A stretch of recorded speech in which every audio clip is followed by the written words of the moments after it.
Hello friends, नमस्कार। मैं प्रियंका स्वागत करती हूँ आप सभी का आपके अपने चैनल टारगेट टीचर जॉब में। दोस्तों, आज हम डीएलएड थर्ड सेमेस्टर का सामाजिक अध्ययन देखेंगे और ये है आपका क्लास नंबर 22।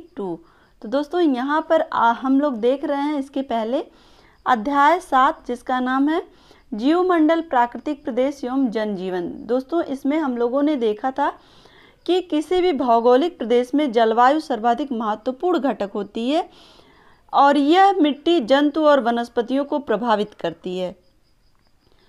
इसीलिए वैश्विक स्तर पर जलवायु की विविधता के अनुसार इसे 3 भागों में बांटा गया है, जिसमें हम लोगों ने देखा था उष्णकटिबंधीय प्रदेश, शीतोष्णकटिबंधीय प्रदेश और शीतकटिबंधीय प्रदेश। तो दोस्तों, यहाँ पर सबसे पहले इसके वीडियो नंबर 20 में देखा था हमने कि शीतकटिबंधीय प्रदेश, जिसके अंतर्गत देखा था टैंगा प्रदेश और टुंड्रा प्रदेश।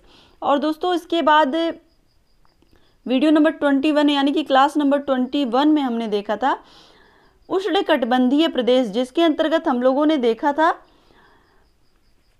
मानसूनी प्रदेश और इसके अलावा मानसूनी प्रदेश के अलावा हमने देखा था सवाना प्रदेश और उष्णकटिबंधीय मरुस्थलीय प्रदेश। और आज हम देखेंगे दोस्तों शीतोष्णकटिबंधीय प्रदेश, जिसके बाद ये आपका अध्याय 7 खत्म हो जाएगा। उसके बाद हम लोग नेक्स्ट अध्याय में देखेंगे आपके महाद्वीपों के विषय में। क्लियर? तो चलिए आज देखते हैं शीतोष्णकटिबंधीय प्रदेश। इसके अंतर्गत भूमध्य सागरीय जलवायु प्रदेश आता है और साथ ही शीतोष्ण मरुस्थलीय प्रदेश आते हैं और स्टेपी प्रदेश आते हैं। तो चलिए देखते हैं शीतोष्णकटिबंधीय प्रदेश। शीतोष्णकटिबंध उष्णकटिबंध और शीतकटिबंध के बीच का क्षेत्र कहलाता है। क्लियर? यहाँ पे देखिए, जब आप यहाँ देखिए शीतोष्ण, शीत और उष्ण। क्लियर? तो ऐसे भाग को क्या कहते हैं? शीतोष्णकटिबंधीय प्रदेश कहते हैं, जहाँ पे शीत और उष्ण दोनों ही होते हैं। तो इसको क्या कहेंगे? शीतोष्णकटिबंध कहते हैं। आगे हम देखें, इस क्षेत्र की विशेषता यह है कि यहाँ गर्मी और सर्दी के मौसम के तापमान में बहुत अंतर नहीं होता है और इस प्रदेश का विस्तार 30 डिग्री से 65 डिग्री अक्षांश तक है।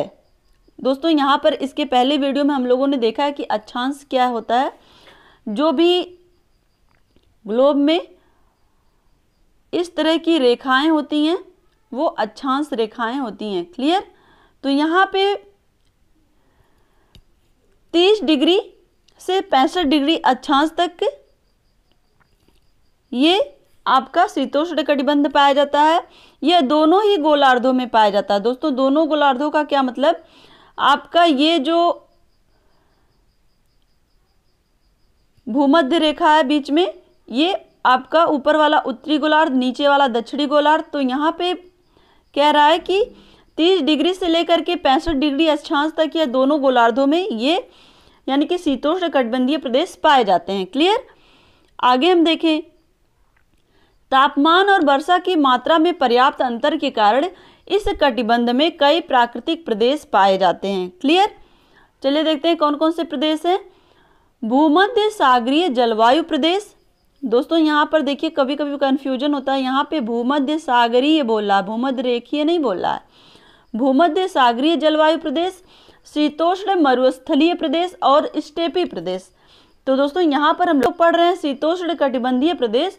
तो शीतोष्णकटिबंधीय प्रदेश के अंतर्गत ही भूमध्य सागरीय जलवायु प्रदेश, शीतोष्ण मरुस्थलीय प्रदेश और स्टेपी प्रदेश आते हैं। क्लियर? अब हम देखेंगे आगे भूमध्य सागरीय जलवायु प्रदेश की क्या विशेषताएं हैं। दोस्तों, यहाँ पर देखेंगे इस प्रदेश के अंतर्गत भूमध्य सागर के चारों ओर के देश यानी कि उत्तरी अमेरिका में कैलिफोर्निया तट, दक्षिणी अमेरिका में मध्य चिली, ऑस्ट्रेलिया के दक्षिणी भाग और न्यूजीलैंड सम्मिलित हैं। क्लियर? यह औसत वार्षिक वर्षा शुष्क भागों में 40 से 50 सेंटीमीटर तथा आर्द्र भागों में 50 से 100 सेंटीमीटर के मध्य होती है। तो दोस्तों, यहाँ पे वर्षा बताई गई है आपको कि कितनी होती है। और उसके बाद दोस्तों हम देखते हैं यहाँ पे जीव जंतु कौन कौन से पाए जाते हैं। क्योंकि दोस्तों यहाँ पर आपको जो मेन चीज़ें हैं वो सारी चीज़ें आपको बताई जा रही हैं कि वहाँ की जलवायु किस तरह की है, जीव जंतु कैसे हैं, और साथ ही कौन कौन से पाए जाते हैं, और साथ ही मानव जीवन किस तरह से, वहाँ के उद्योग धंधे कैसे हैं। चूँकि इसी से ही आपके क्वेश्चन बनने हैं, तो ये सारी चीज़ें आपको जानना भी जरूरी है। तो चलिए देखते हैं जीव जंतु के विषय में। दोस्तों यहाँ पर भूमध्य सागरीय जलवायु प्रदेश में जो जीव जंतु पाए जाते हैं, यहाँ पर चारागाह का अभाव होता है और इसलिए गाय, भैंस एवं अन्य जीव जंतुओं की संख्या भी कम मिलती है। क्लियर। शुष्क भागों में भेड़, बकरियां तथा रंग बिरंगी चिड़ियां प्रचुर मात्रा में पाए जाते हैं। यहाँ के सहतूत के वृक्षों में रेशम के कीड़े पाए जाते हैं। क्लियर। अब देखते हैं हम लोग मानव जीवन और उद्योग धंधे। यहाँ पर देखिए अधिकांश भूमध्य सागरीय जलवायु प्रदेश व्यापार तथा वाणिज्य में उन्नतशील हैं। इस प्रदेश के लोग आधुनिक एवं वैभवपूर्ण जीवन जीते हैं। दोस्तों यहाँ पर देखेंगे आधुनिक और वैभवपूर्ण जीवन, यहाँ पे मॉडर्न चीज़ें लोग यूज करते हैं, चूँकि लोगों को उसके बारे में जानकारी है। और दोस्तों यहाँ पर देखेंगे आप इसके अंतर्गत कौन कौन से प्रदेश आए, इसके पहले हम लोगों ने देखा है ना। उत्तरी अमेरिका में कैलिफोर्निया, दक्षिणी अमेरिका, मध्य चिली, ऑस्ट्रेलिया के दक्षिण भाग, ये सारे आ रहे हैं। तो उन्नतशील वाणिज्य और व्यापार है। तो दोस्तों आगे हम देखें तो यहाँ पर देखेंगे कैलिफोर्निया में सरडाइन मछली की डिब्बाबंदी के कारण इसे विश्व की सरडाइन की राजधानी कहा जाता है। दोस्तों एक मछली है जिसका नाम है यहाँ पे सरडाइन मछली।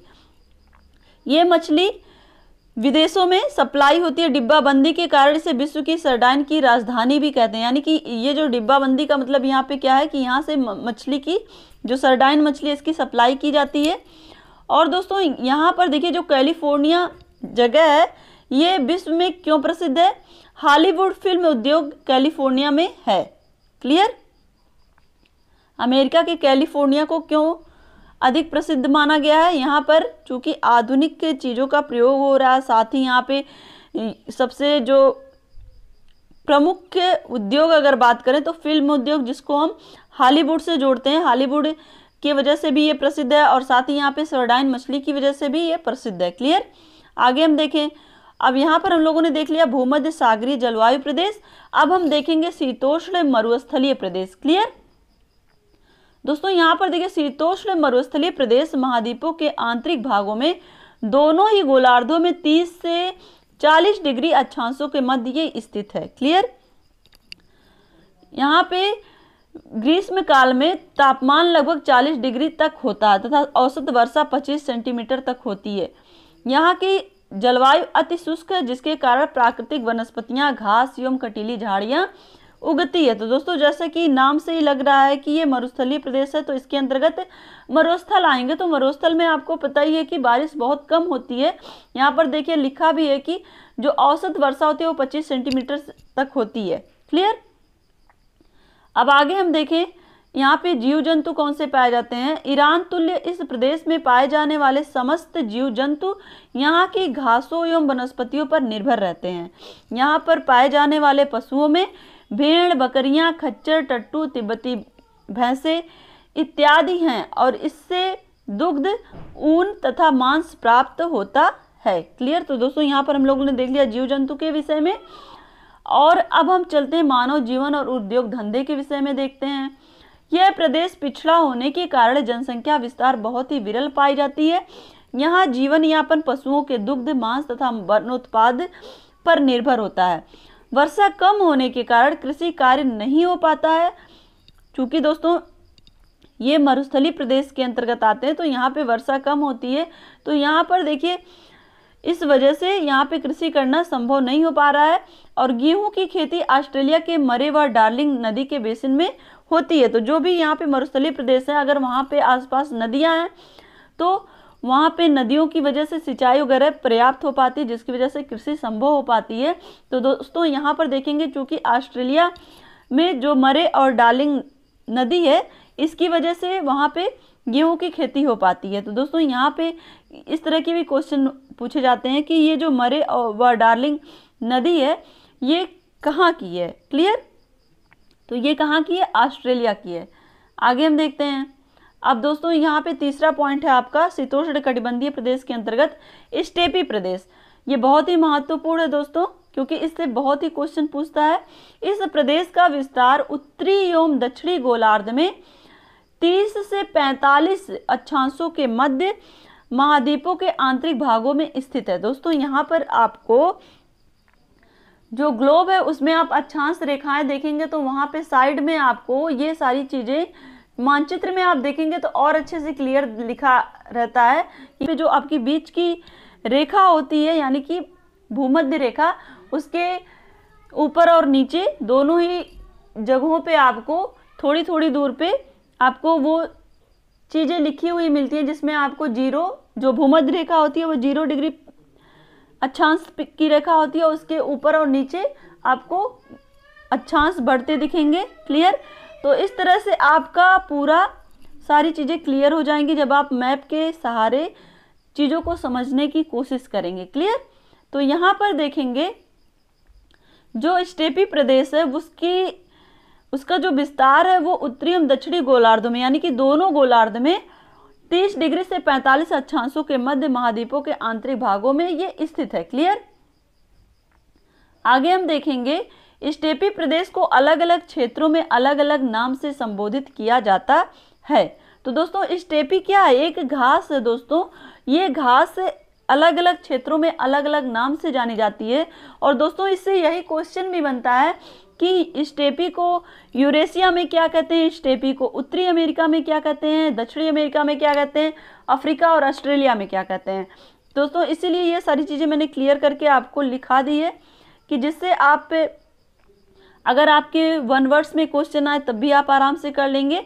और अगर ऐसे क्वेश्चन आता है डिटेल करने के लिए स्टेपी प्रदेश है क्या, तो ये सारी चीज़ें आप आराम से डिटेल कर पाएंगे। क्लियर? तो दोस्तों वीडियो को लाइक कर दिया करिए और अपने दोस्तों के साथ शेयर भी कर दिया करिए।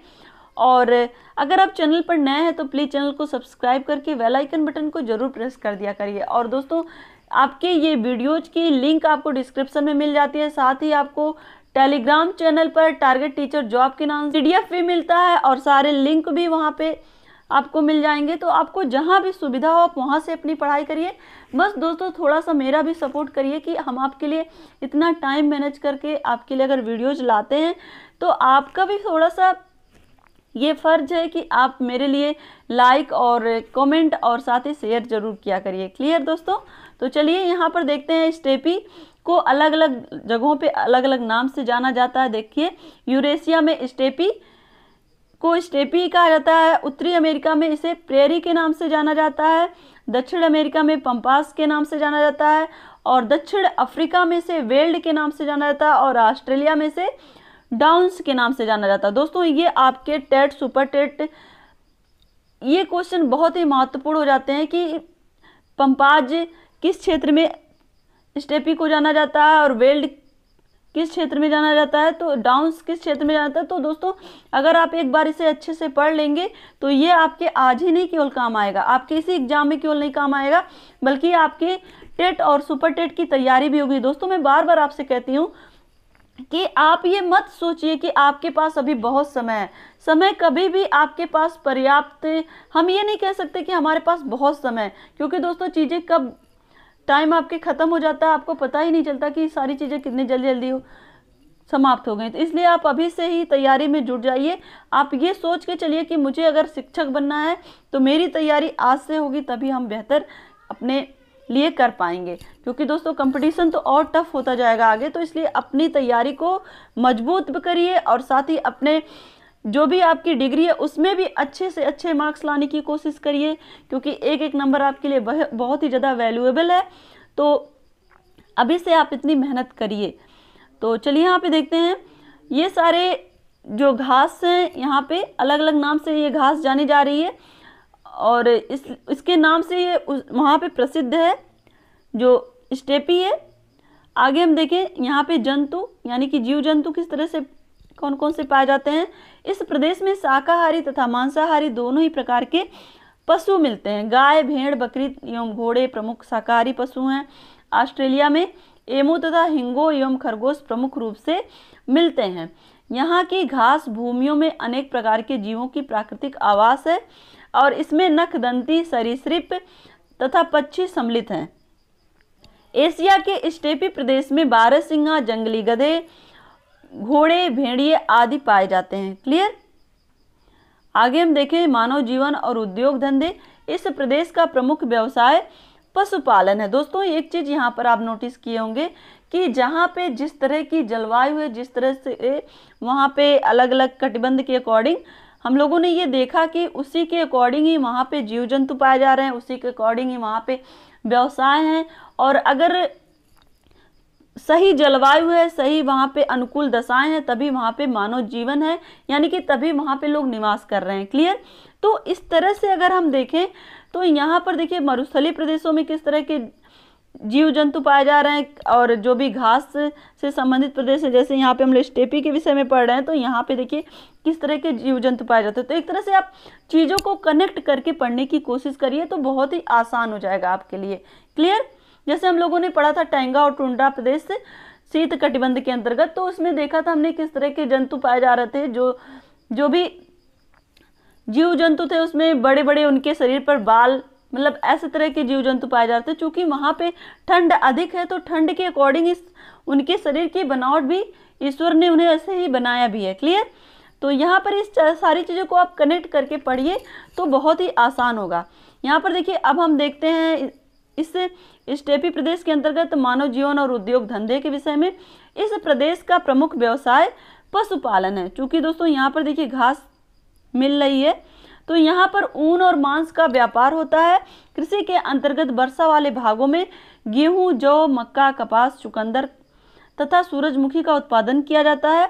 और यहाँ का प्राकृतिक दृश्य अद्भुत तथा मनोरम छटा है, छटा को प्रदर्शित करने वाला है, और इसलिए पर्यटन उद्योग भी यहाँ का विकसित उद्योग है। यहाँ पे देखेंगे दोस्तों, चूंकि यहाँ पे प्राकृतिक प्रदेश की वजह से लोग यहाँ पर पर्यटन के लिए भी जाते हैं। तो इस तरह से ये सारी चीज़ें हम लोगों ने देखी आज की शीतोष्ण कटिबंध में कौन कौन से प्रदेश आते हैं, जिसमें हम लोगों ने देखा भूमध्य सागरीय जलवायु प्रदेश, शीतोष्ण मरुस्थलीय प्रदेश और स्टेपी प्रदेश। तो दोस्तों आज के लिए बस इतना ही।